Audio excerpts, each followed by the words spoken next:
Thank you so much, Kay, and it's lovely to be here this morning. Let me see if I can, my first task is to manage the microphone. Okay. I think this is just recording, right? It doesn't necessarily project. Okay, I don't think I'll need a microphone anyway. So good morning, it's lovely to meet you all, and to spend some time talking about qualitative methods and what qualitative methods might have to offer you, who most of you, I'm assuming, do research that looks quite different to mine. So can I start by asking, with a show of hands, how many people have done qualitative methods before? Okay, a few of you, but most have not. So I'm going to assume a pretty low level of knowledge about qualitative methods and talk to you today about why it is that I do the research that I do, how I think it complements the research that many of you do, and ways that we can hopefully work together and have our research benefit each other's and produce stronger results that influence health in the end. So in today's talk, and my goal is to talk for about 45 minutes and have some time at the end for discussion, is to introduce a little bit about, to continue what Kay's done about me and my work. Oh my goodness, excuse me. I had no heating this morning, and that's the oil company telling me that they're at my house. Anyway, introduce my work, talk about why you would do qualitative research, talk about when qualitative methods might be beneficial for clinical trials. And then I'd like to spend about half of our time together today talking about some work that Kay and I are involved in, trying to get qualitative methods done in quite a different way, off the ground here in the US, and work that we think can be really beneficial to supplementing and enhancing clinical trials research, and that we'd love for input from you on. So as Kay has said, I'm a medical sociologist. I do qualitative and mixed methods research. And in fact, when we talk about qualitative research in the context of clinical trials, it's inevitably going to be mixed methods research, because the clinical trials bring the quantitative piece and I bring the qualitative piece. In fact, I have worked in this capacity for many years, and I have, as has already been said, I'm a co-investigator on many patient-centered projects, mainly in the context of chronic disease and healthy life within the context of chronic disease. So I've worked with colleagues in rheumatology, in infectious disease, as well as in cancer, to look at how understanding things from the patient's perspective, taking a step back and getting a deep dive into what patients as well as providers understand about a topic, what that can offer to trials data, which obviously offers a different look at an issue. And right now, one of the main ways in which I'm sort of living what I'm going to be talking about today is that I have a PCORI-funded study looking at care coordination and communication at the completion of acute treatment for cancer as patients move on to life after treatment. And that's a comparison of 3 different modalities of care coordination. That is an RCT in a classic sense, and we are doing that. We are weaving qualitative research into the beginning of that trial to help us to improve the intervention and make sure it's patient-centered. And we're going to actually be doing qualitative research as the trial is ongoing to understand how it's going and how people are experiencing what we're putting into place. And as I said, I'll be talking about this new initiative that Kay and I are involved in, which is the Health Experiences Research Network. So an easy starting place. This is my sort of methodological mantra, I say, and it's something that I start almost all of my talks around qualitative methods with this, and that is, if the researcher cannot articulate, at least to herself, the reasons for using qualitative methods in a research project, it's likely she'll be unable to defend the project as a rigorous and valued piece of scholarship.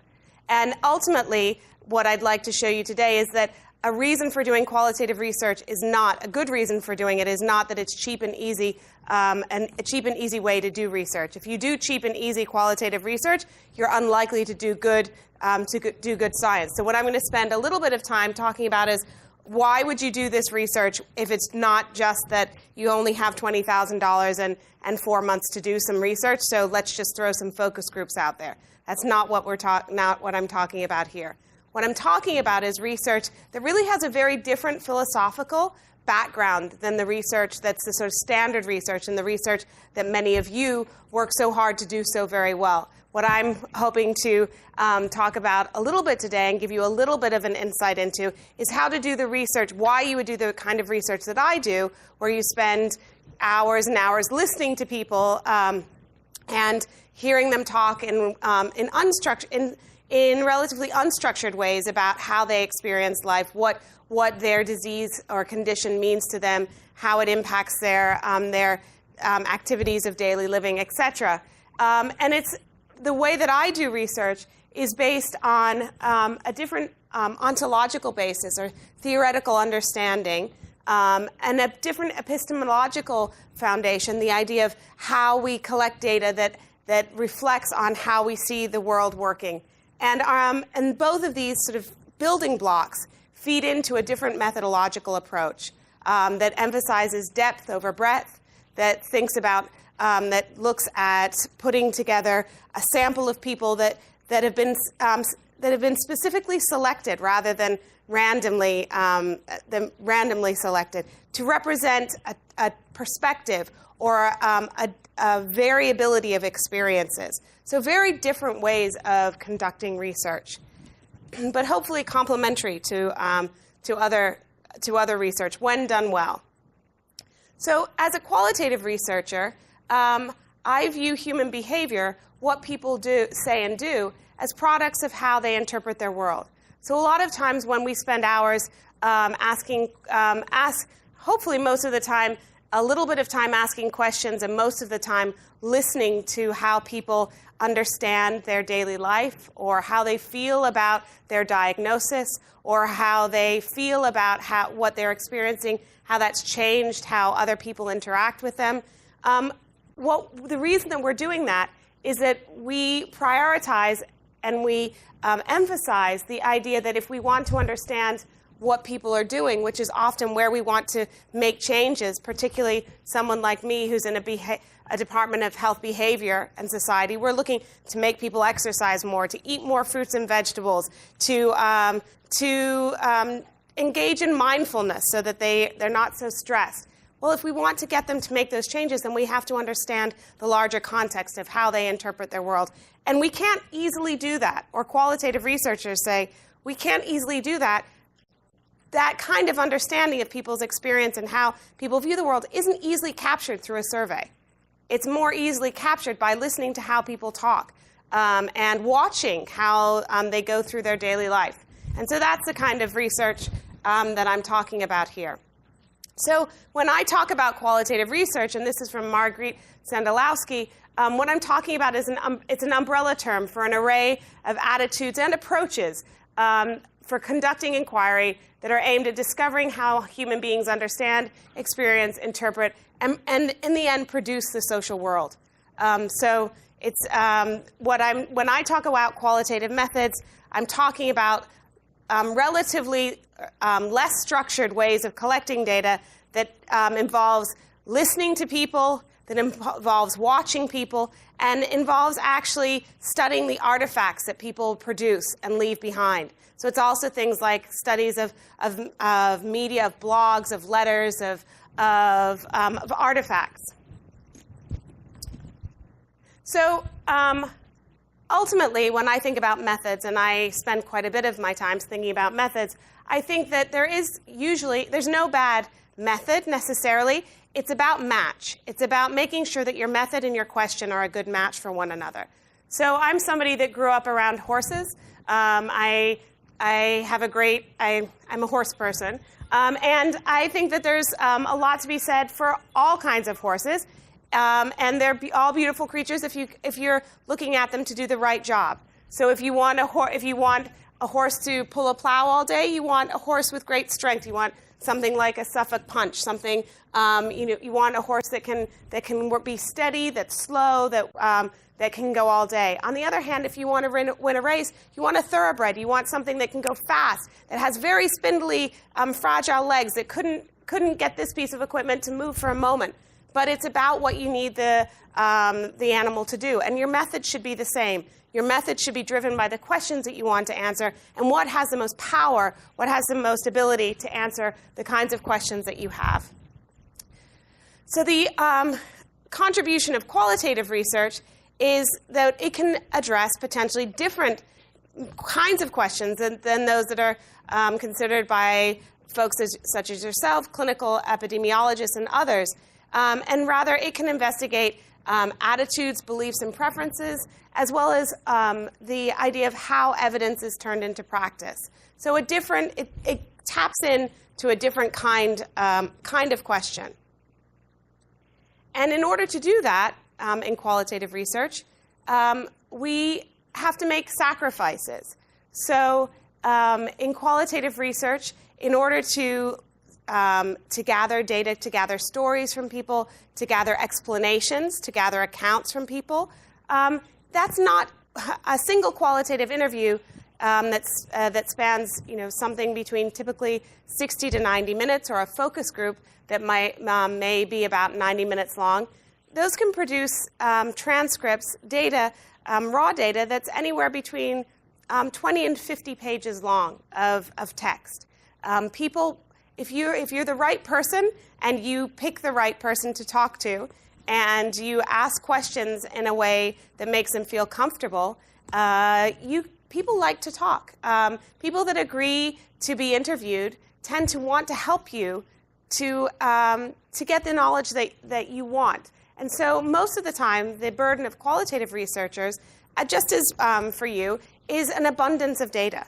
But our data doesn't come from thousands of cases. It tends to come from only a very small handful, which is why it's so important to select those handful of people carefully so that you can compare and contrast, so you don't get 5 or 6, and usually your handful wouldn't be that small. We're usually thinking about 20 to 30 to 40 people, but you need to select them carefully so that you can do the kind of analytic work that you want to do. But ultimately, you're prioritizing depth over breadth, and your data will be a large data set, but from fewer individuals.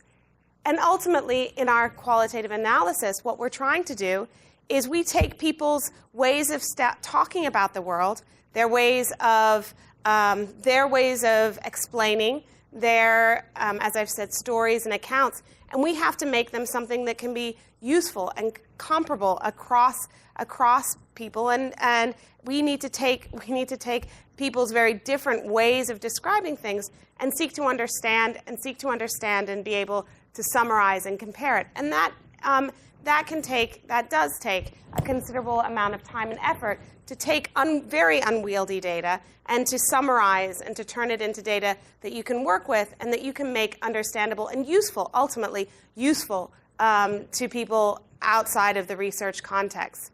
And so what we're looking for in qualitative research is not so very different from what others are looking for in other types of research. We're really trying to understand patterns, why we see patterns, why there are patterns in our data, as well as to understand the outliers. Why is it that one person explains something so very differently from other people? Why is it that, for example, in recent work that I've completed with people with a history of cancer, why was it that that men with prostate cancer really, in our study, rejected the identity of survivor in a way that we didn't find among men and women with non-Hodgkin's lymphoma and women with breast cancer. So we wanted to understand, well, what is it? What's different between genders, between experience of this condition, or something else that really means that this is not a salient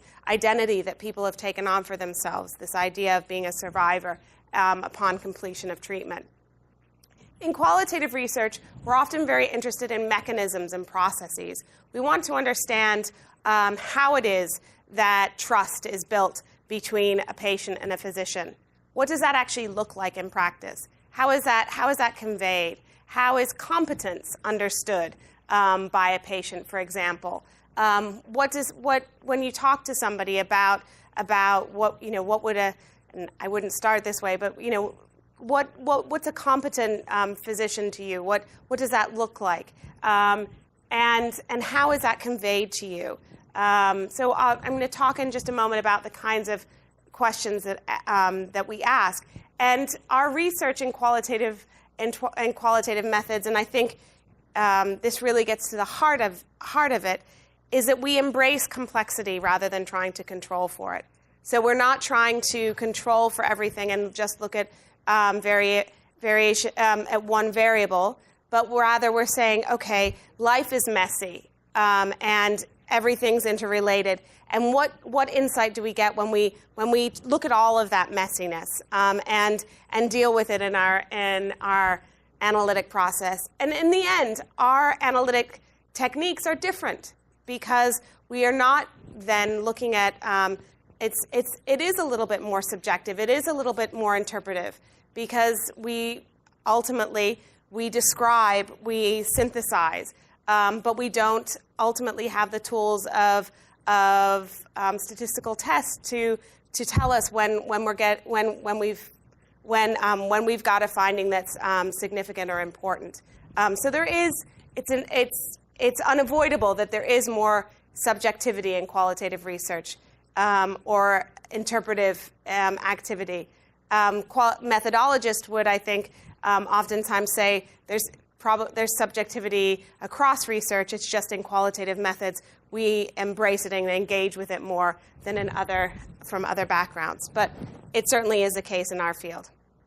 So in qualitative methods, this idea of match, if you go back 2 slides to my horses of match between method and question, our qualitative methods are oftentimes best thought of in relation to why questions. Why is this happening? Why is adherence so low in this population? Why is it that we aren't getting people to enroll in our trial? Why is this happening? What's going on? And how are things working? How is it that a patient can get to radiation treatment every single day? How does that occur? How I've talked about trust, but how does a well-functioning clinical team, how does that happen? How does cooperation in a clinical or a research group, how does that break down? What are the processes? Those are the kinds of questions that through talking to people and watching how they live, how they work, that qualitative research can often get different kinds of data and good data that aren't available in through other means and mechanisms.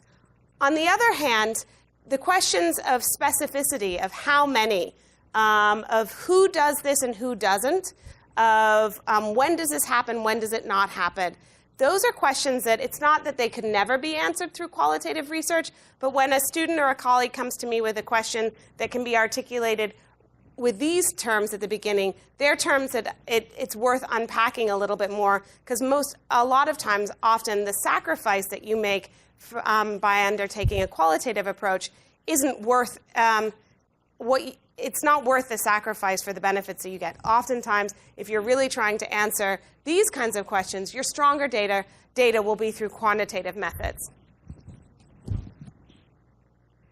So I'm going to spend just a minute or two talking about why it is that you would interview, because most of you, if you're going to engage in qualitative methods, our qualitative methodology, our foundational method is observation. It's based. Our history comes from anthropology and sociological studies, where people went and lived and observed how a particular group of individuals or peoples to really understand from their perspective. They lived it, and that's not the kind of work that's usually readily easily to integrate into a clinical trial or to integrate into clinical studies. And so most of the work that, if you're engaging in qualitative research, that you'll be doing or that your colleagues will be doing will be based on interview or focus group data. So why do you interview? And so I want to start, Max Weber, who's a classic sociologist, gave this example or talked about the wood chopper and the idea of different types of insight and different types of data that one gets in social science. And to me, it's illustrative. He talks about if you were to watch someone chopping wood, there are certain things that you could ask yourself, or certain kinds of data that you could reliably collect by watching this person chopping wood. You might see the strain. You might see the ways that they hold their body. You might be able to count how many pieces of wood they chop per hour. You might see how they, which piece of wood they collect, how small they are. Those are things that you could observe. However, you can't know necessarily why he's chopping wood, how he feels about it, whether he's doing this for exercise, because of frustration, whether he enjoys it, whether he's in pain. Those are things those are data points that you can only get by actually talking to him. So when we think about the methodology that we use, we think about, well, what are the things that you need to ask people? You need to talk to people. And in qualitative methods, we're usually thinking about what are the things that we need to talk to people and know how they would describe it, what words they would use, what they would put in and leave out if left up to them. Because those are the kinds of things that once you give somebody a survey, and then you define what's relevant and what's not. And in qualitative methods, most of the time we don't want to do that. We want to actually find out what's relevant from the person's perspective with a little bit of guidance on something. And ultimately, a lot of the time, what we're doing is we're asking people to tell us stories, not stories about their lives. We all talk in stories. Some of us talk in longer stories than others, but we all talk in stories. And how we tell people about our lives tells a lot about, it's a meaning-making experience, and it tells a lot about how we live with something. So when you take on the qualitative research, the blessing and the curse is you're taking on listening to people's stories. If you are a good interviewer or you've got a good interviewer, there's somebody that makes people feel comfortable talking to them about their lives. And so ultimately, we're trying to ascertain experiences of subjective symptoms. This is getting closer back to the clinical trials aspects. And we want to understand that we want to ensure that our data are grounded in the patient's language and experience. And ultimately, there's no recipe for what makes a good qualitative interview or interviewer other than somebody and an approach that is focused on concentrated listening, engaged interest, real interest in what's being said, and purpose in moving forward. So the idea that you can convey that if people tell you about their lives, if people tell you about their experiences, that you will be actually somebody that you can be trusted with those data, that you're somebody that will actually do something with it. So now I would like to spend a little bit of time explicitly linking this to clinical trials and thinking about, well, how can the kinds of research that I've just talked about, how can that be useful for the kinds of work that you all do? And this is a question that has been asked. It's not, there's more and more, as Professor Dickerson was saying, there's more and more acceptance and potentially in some ways a growing expectation of qualitative research, at least complementing, if not being integrated into clinical trials research. And so there are now, and at the end of these slides, I have references, and there are several studies that I'll talk to that have explicitly outlined the ways in which qualitative research can be useful for clinical trials, and some sort of typologies and frameworks for that approach that I'll be talking through in a few moments. So ultimately, what qualitative Okathane says is, how she outlines it, is that qualitative research can help to optimize interventions and trial procedures. Qualitative research can help to measure the right outcomes in the right way and understand more about the health condition under study, which then feeds back into optimizing intervention for the conditions. So ultimately, if used appropriately, qualitative research can really support good clinical trials research. So another way of summarizing or synthesizing this utility of qualitative methods in the context of clinical trials is that qualitative methods, interviews and focus groups specifically, can help to explore attitudes, knowledge, and lived experiences of a population of interest. So the example that I'm going to present to you in just a few moments is some extensive qualitative research that's been done on young adults with depression, living with depression. And the idea of if you are doing a clinical trial that's related to depression, to really get insight into what this is like to live with, what people's daily lives are like, how they think about their medications, how they think about their future, how they understand the causes of their conditions, how they think about the possible solutions. These are all potentially relevant components or issues, and qualitative methods, spending time with a population of interest, getting them to talk to one another, which is what you do in a focus group. You pose questions and then you get people to talk to one another, or talking to individuals one-on-one can provide considerable insight.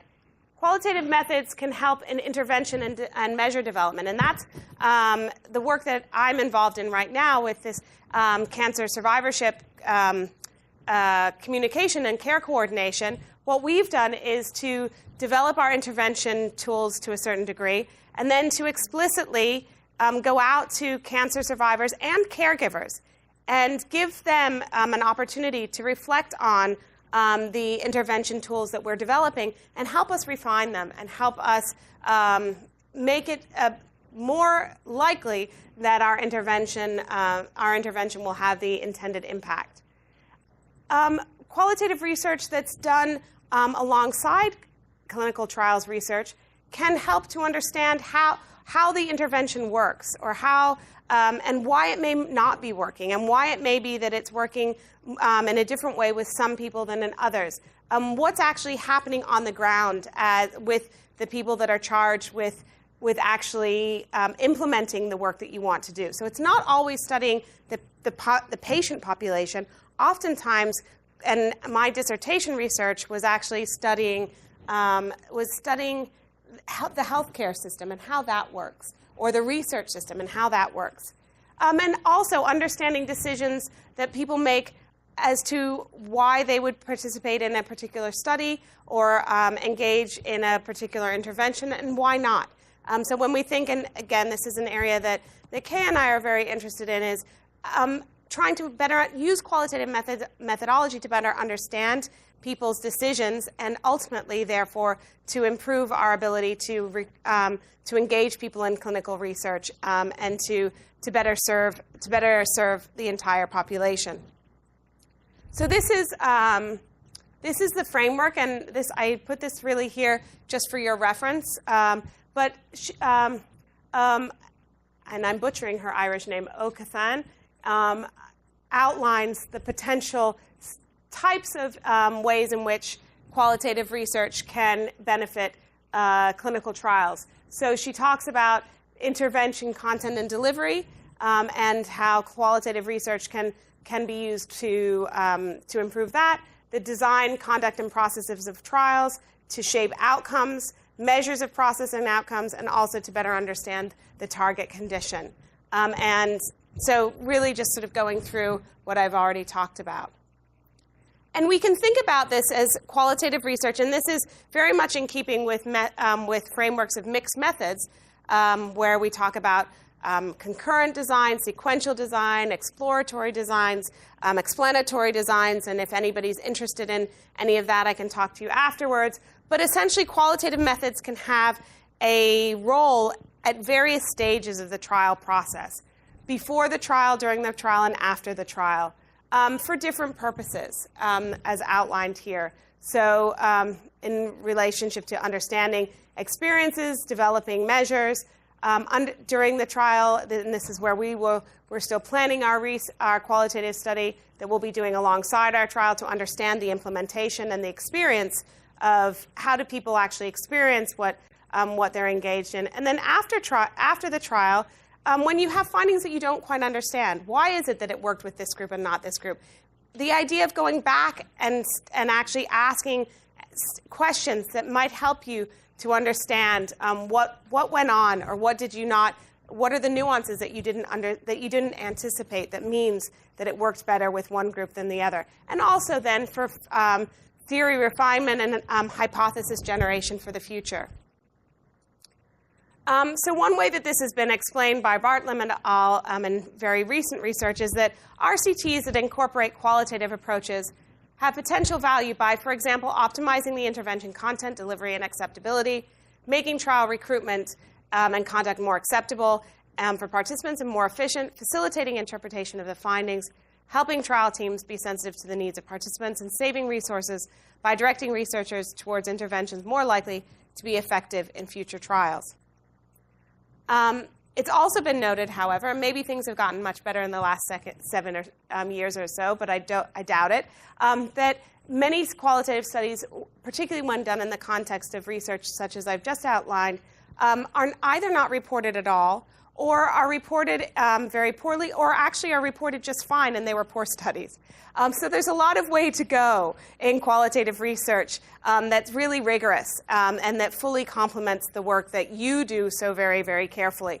And that's where Kay and I are hoping to take things.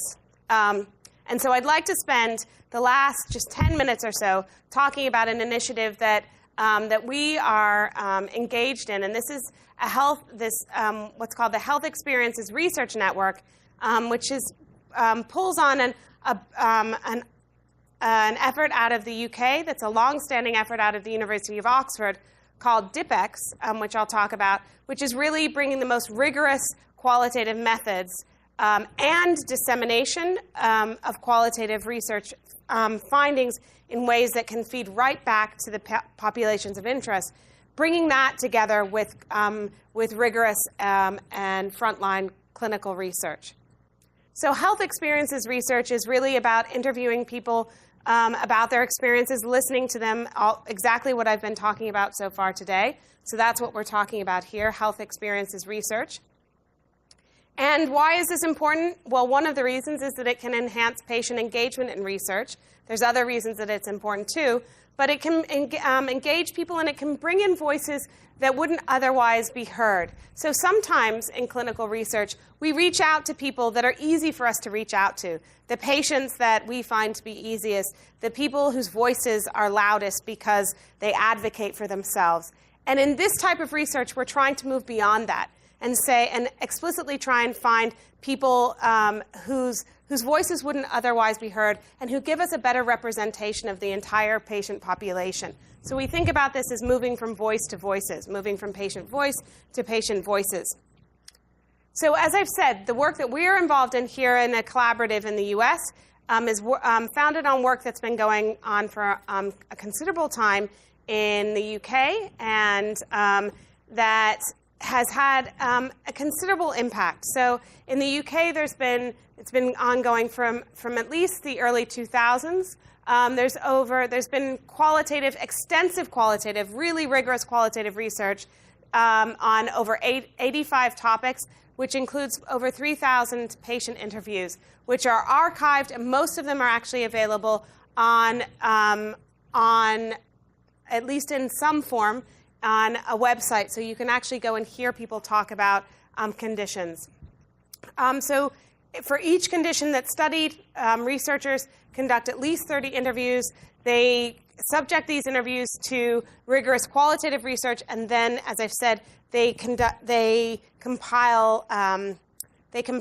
case studies and provide little extracts of data that have been collected thematically for people to actually get insight into via a website. And I'll show you, this is the UK website, just a screenshot of that.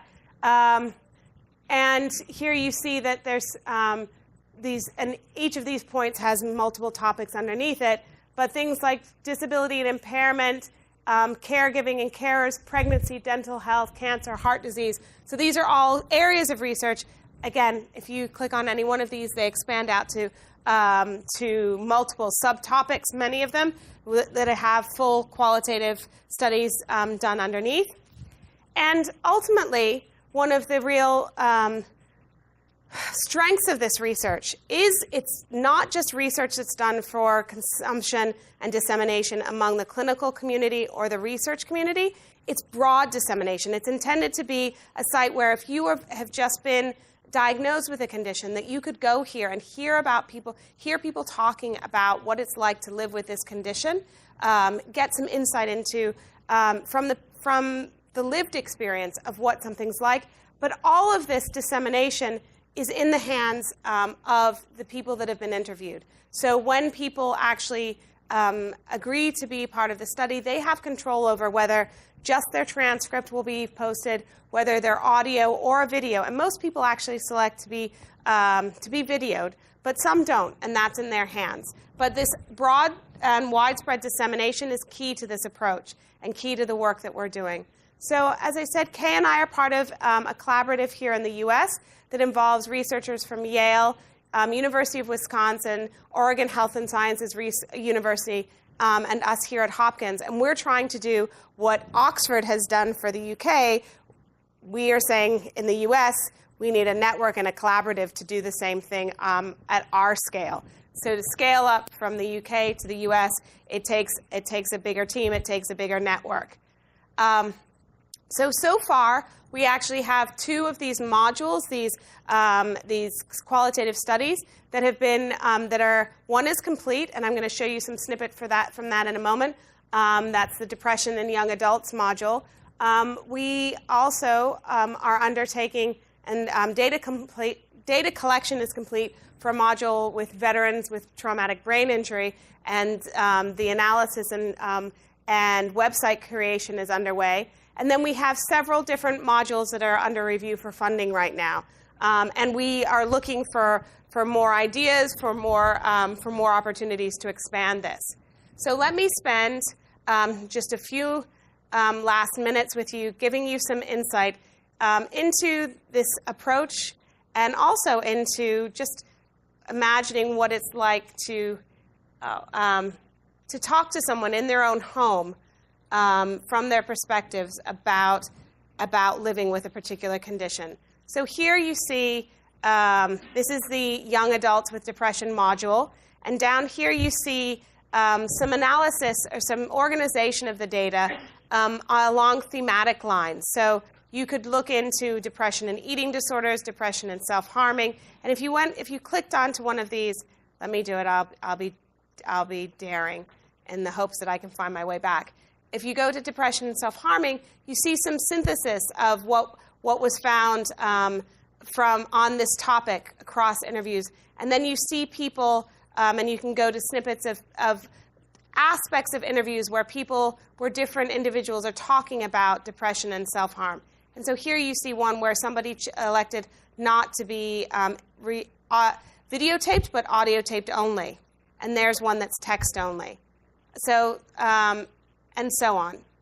So let me take you back to an example that I wanted to play. And so this is about depression and medication.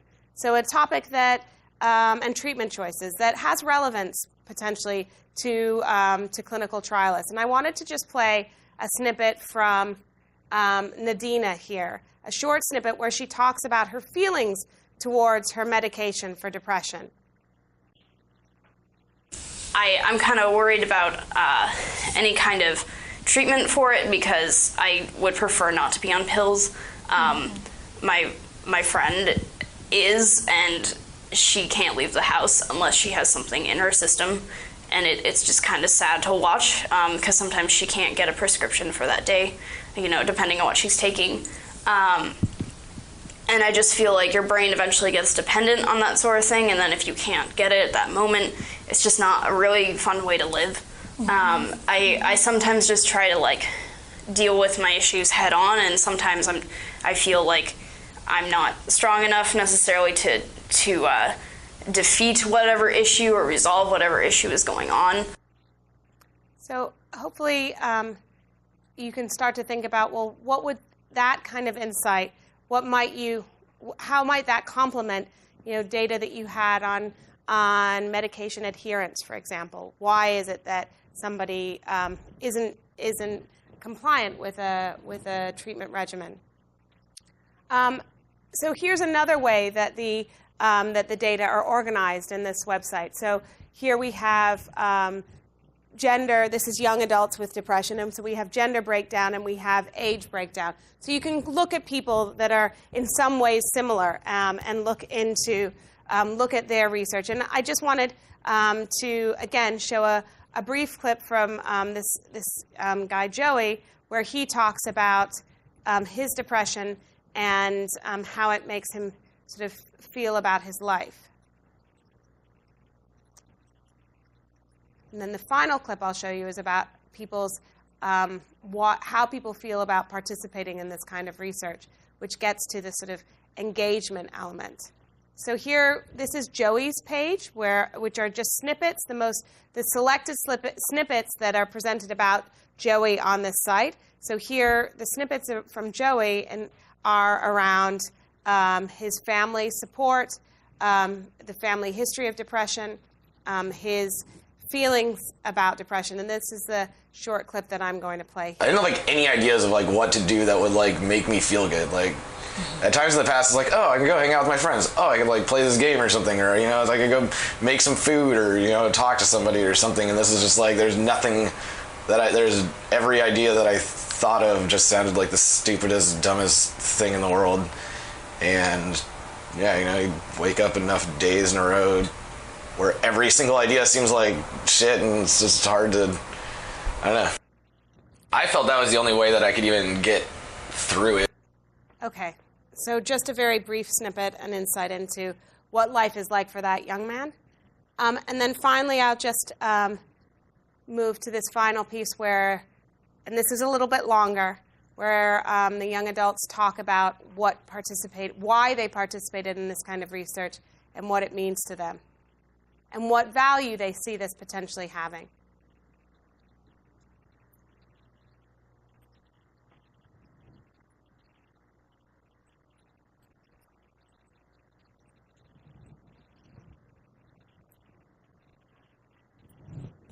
I really think that there's someone else out there that probably has the same issue that I'm going through.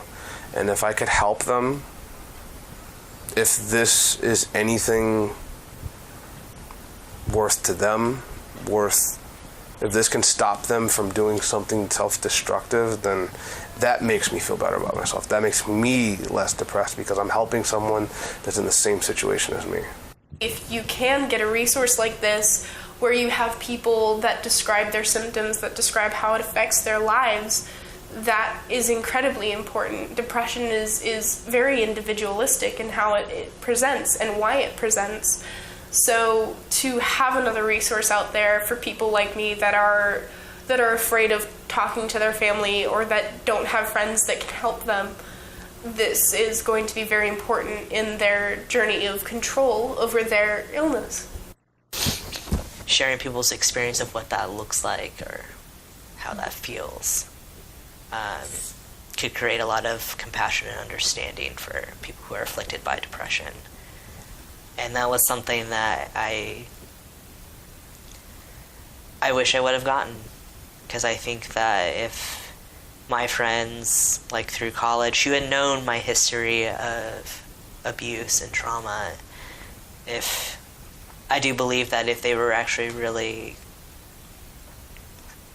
understanding of what of what it felt like to go through depression, then instead of stigmatizing it, then I probably would have gotten treatment sooner, maybe, or I would have And maybe I would have healed a little bit faster. If this helps somebody out in some way, that's great. And I think that's like pretty much what motivated me to do it, because I guess I'm just kind of tired of it being a silent issue. I would love it if people were more vocal about it, because I think that's where solutions happen. So, yeah, I mean, I know I am a private person, so this has been pretty not, something I would normally do, but I think it's good to kind of open up. Okay, so hopefully that gives you some insight into the value that this had for those young people, and also allows you to see how that idea of moving from patient voice to patients' voices. These are not people that would have stepped forward to be on a panel. They're not people that necessarily would have even left their house to come. These are people that the researchers went to them and listened to how they talked about their issues in their own words.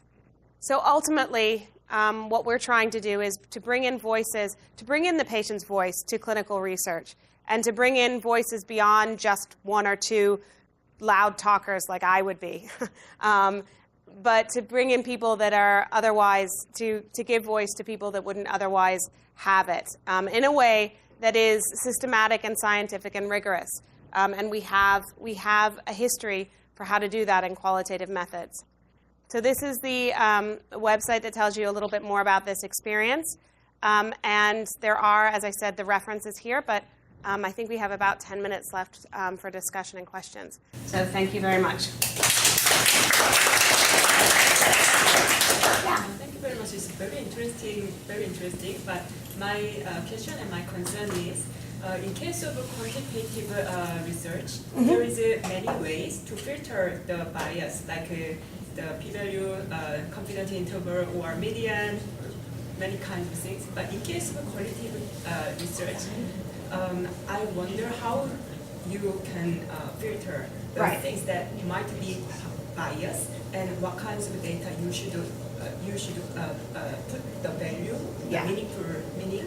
Yeah. And so these kinds of things, I think, might be very challenging, and because this is quite based on the subjectivity, and also seems like the interpretation is quite depending on the researchers. Yes. Like the researcher's background or the value.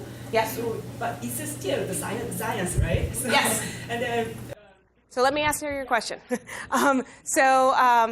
Yes, I'm going to repeat it. So the question is really about bias. How do you control for bias in qualitative research, which is a great question. And ultimately, in qualitative research, as I said, it is an approach that's more interpretive it's more explicitly interpretive than other approaches.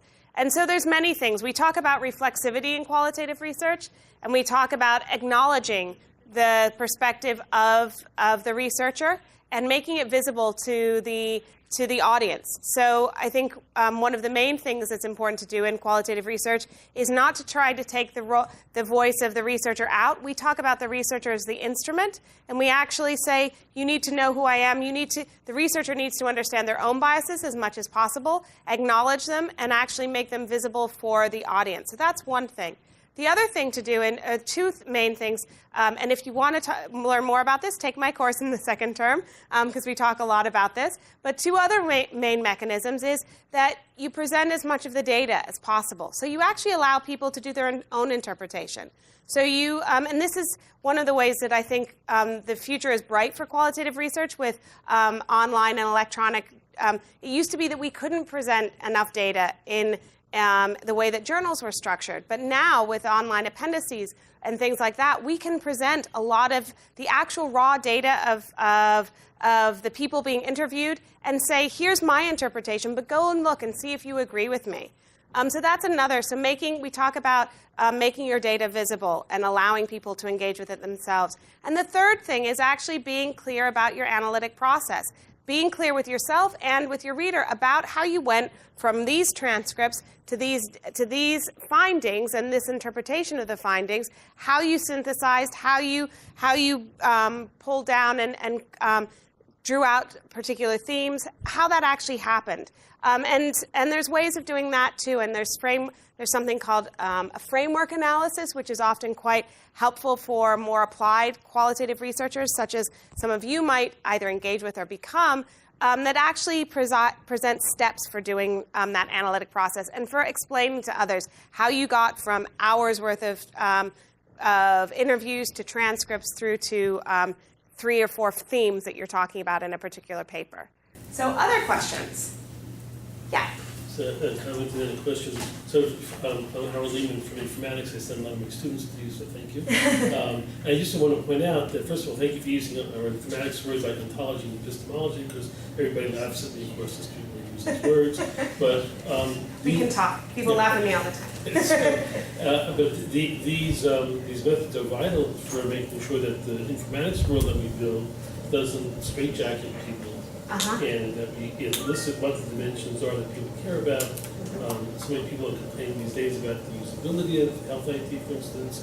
A lot of it is because quantitative methods are not used early on to figure out what works, or during to figure out if it is working. So I just want to make a plug for that. About a question, though, you mentioned about the mismatch. So one mismatch is between the provider and the physician and the patient. Okay. And I was wondering if there's value in getting the provider's voice into the same mix as the patient's, because I think it's that mismatch is where a lot of the friction happens. Yeah. It would be nice to surface that. Yeah, so that's a great point. So the idea that there's, I focused here very much on the perspectives of the patient, but I think if we're thinking about what the perspectives of the provider and an explicit consideration of how those align or don't align, and understanding, moving beyond simply blame to understanding where the different perspectives come from, and why that mismatch might occur. Those are perfect kinds of questions for qualitative methods. And lots of the DIPEX or the health experiences modules have the provider perspective. It's not usually as prominent as the patient's perspective, but they, Kay and I have talked about the extent to which the providers are as representative as the patients, or whether they're people that are easily accessible. But I think it's really critical. And in fact, in some of my own research, the survivorship research on identity that I talked about, actually I focused on the cancer here on the cancer provider, the patient side, but we actually in that study, half of the study was looking at cancer care teams and thinking about how they think about survivorship, with the idea that we needed to understand both sides, not that there are just two sides, to really understand the phenomenon. So you're absolutely right. Other questions?